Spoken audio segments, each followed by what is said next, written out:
My dearest, I write to you in hopes that you are safe and well. The battlefield has become a barren and lonely place. We've received intel that the global population has decreased by almost 98%. Every day I lose friends. And though I battle on, I can't help but think of what this world could have been.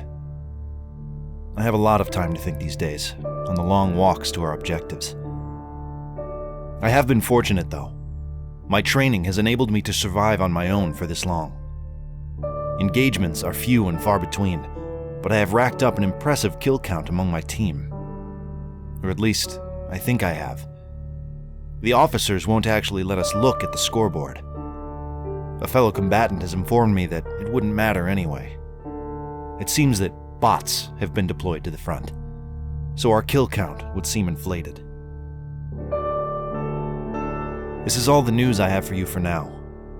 Private lines of communication are all that I have available to me, so I hope this letter finds you. I look forward to hearing any news from home. I hope to see you soon.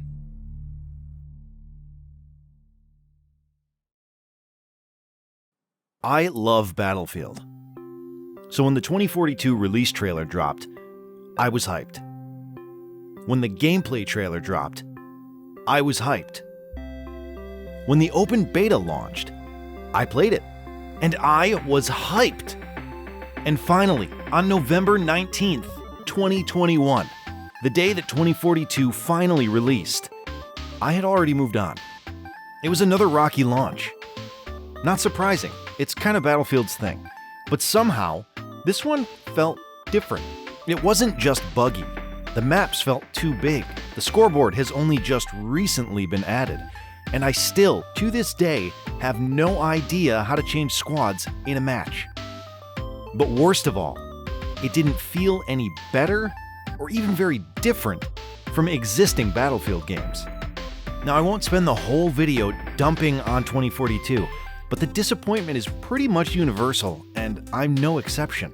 Having hyped myself up so much during pre-launch, I was left feeling like something was missing.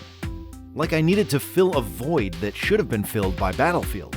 I wasn't ready to reinstall Battlefield 4, but 2042 doesn't have enough players to even find a game most days. So what could possibly rise up to the challenge? What could be the piece that was so desperately missing? There just aren't that many games that do it like Battlefield. And just like that, I got a notification that Wardust had gone on sale on Steam. I suddenly remembered that this game sounded an awful lot like Battlefield, but for VR.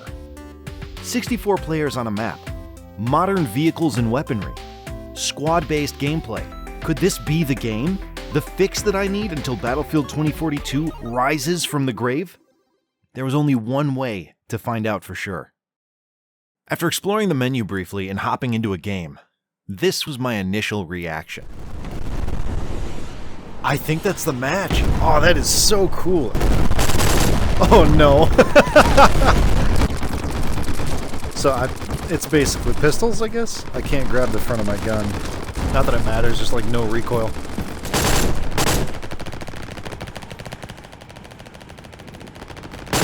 Ah, my fucking leg. I just shot myself in the leg. So that was interesting. It's not bad. That was a massive understatement. It was better than not bad. Wardust is great. Probably one of the best shooters I've played in VR to date. And it's for reasons I can't quite explain.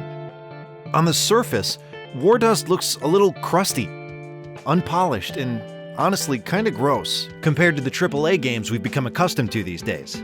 But it emulates Battlefield-style gaming so well. With all the weapons, classes, and vehicles available, coupled with Conquest-style gameplay, it takes a lot of the best parts of Battlefield and boils it all down to be a simple but stupidly fun experience.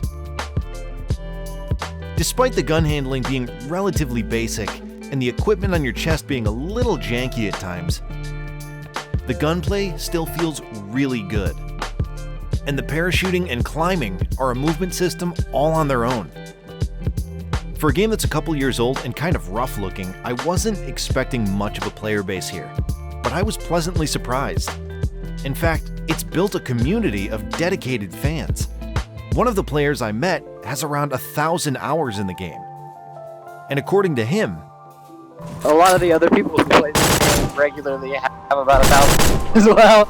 It's just not uncommon for this game. It's one of the best VR games. So they're obviously doing something right. But did it do the trick?